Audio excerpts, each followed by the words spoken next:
Positive বার্তা। সকলকে শারদীয়ার প্রীতি শুভেচ্ছা জানিয়ে শুরু করছি শারদ পুষ্পাঞ্জলি সম্মান 2025। সংকল্পে সেরা প্রতিমায় সম্মান জিতে নিল চালতা বাগান সার্বজনীন দুর্গোৎসব। কেমন লাগবে? ধন্যবাদ আপনাদের সকলকে। আমাদের সারা বছরই আমরা এই দুর্গাপুজোকে নিয়ে ভাবনা চিন্তা করি, এইরকম পুরস্কৃত আমরা হলে এবং আগামী দিনে আমাদের পুজো করার এনার্জিটাকে আরো বাড়িয়ে দেয়। আমাদের এবছরে 81তম বর্ষে আমাদের যে চিন্তা ভাবনা, আমি বাংলায় বলছি, আমরা আমাদের মণ্ডপের মাধ্যমে প্রতি বছর কিছু মেসেজ দিই। এবছরে আমাদের মেসেজ হচ্ছে আমরা নিজেদের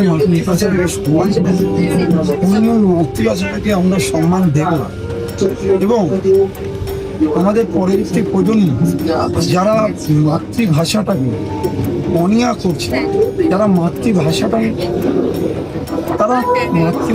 সম্মান করে কিন্তু তারা বাংলা পড়তে বা বাংলা সাহিত্য চর্চা করতে কমে যাচ্ছে, বা আমাদের মণ্ডপে এলে মায়ের রূপ দেখবে তারা বাংলার মাতৃভাষার কি মহিমা, বাংলার মাতৃভাষার কি ব্যাপ্তি এবং বাংলা ভাষা আপনারা পজিটিভ